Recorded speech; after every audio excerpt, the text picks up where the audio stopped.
Ésaïe, chapitre 42. Voici mon serviteur que je soutiendrai, mon élu, en qui mon âme prend plaisir. J'ai mis mon esprit sur lui, il annoncera la justice aux nations. Il ne criera point, il n'élèvera point la voix, et ne la fera point entendre dans les rues. Il ne brisera point le roseau cassé, et il n'éteindra point la mèche qui brûle encore. Il annoncera la justice selon la vérité. Il ne se découragera point et ne se relâchera point, jusqu'à ce qu'il ait établi la justice sur la terre et que les îles espèrent en sa loi. Ainsi parle Dieu l'Éternel, qui a créé les cieux et qui les a déployés, qui a étendu la terre et ses productions, qui a donné la respiration à ceux qui la peuplent et le souffle à ceux qui y marchent. Moi, l'Éternel, je t'ai appelé pour le salut, et je te prendrai par la main, je te garderai, et je t'établirai pour traiter alliance avec le peuple, pour être la lumière des nations, pour ouvrir les yeux des aveugles, pour faire sortir de prison le captif, et de leur cachot ceux qui habitent dans les ténèbres. Je suis l'Éternel, c'est là mon nom, et je ne donnerai pas ma gloire à un autre, ni mon honneur aux idoles. Voici, les premières choses se sont accomplies, et je vous en annonce de nouvelles. Avant qu'elles arrivent, je vous les prédis.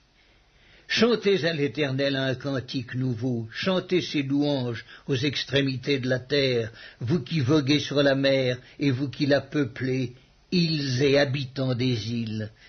Que le désert et ses villes élèvent la voix, que les villages occupés par Kédar élèvent la voix, que les habitants des rochers tressaillent d'allégresse, que du sommet des montagnes retentissent des cris de joie, qu'on rende gloire à l'Éternel et que dans les îles on publie ses louanges.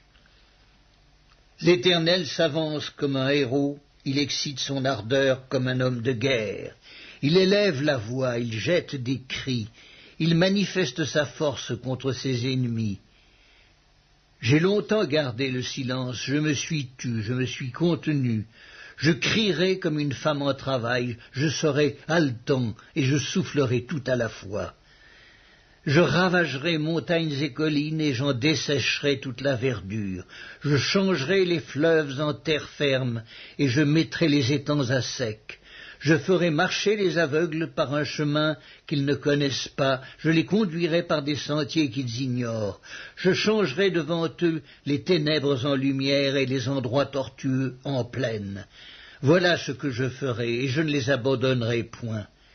Ils reculeront, ils seront confus, ceux qui se confient aux idoles taillées, ceux qui disent aux idoles de fonte, « Vous êtes nos dieux ». Sourds, écoutez. Aveugle, regardez et voyez. Qui est aveugle, sinon mon serviteur, et sourd comme mon messager que j'envoie? Qui est aveugle comme l'ami de Dieu, aveugle comme le serviteur de l'Éternel? Tu as vu beaucoup de choses, mais tu n'y as point pris garde. On a ouvert les oreilles, mais on n'a point entendu. L'Éternel a voulu, pour le bonheur d'Israël, publier une loi grande et magnifique, et c'est un peuple pillé et dépouillé. On les a tous enchaînés dans des cavernes, plongés dans des cachots. Ils ont été mis au pillage, et personne qui les délivre. Dépouillés, et personne qui dise « restitue ». Qui parmi vous prêtera l'oreille à ces choses? Qui voudra s'y rendre attentif et écouter à l'avenir? Qui a livré Jacob au pillage et Israël au pillard? N'est-ce pas l'Éternel? Nous avons péché contre lui, ils n'ont point voulu marcher dans ses voies, et ils n'ont point écouté sa loi. Aussi a-t-il versé sur Israël l'ardeur de sa colère et la violence de la guerre. La guerre l'a embrasé de toutes parts, et il n'a point compris. Elle l'a consumé, et il n'y a point pris garde.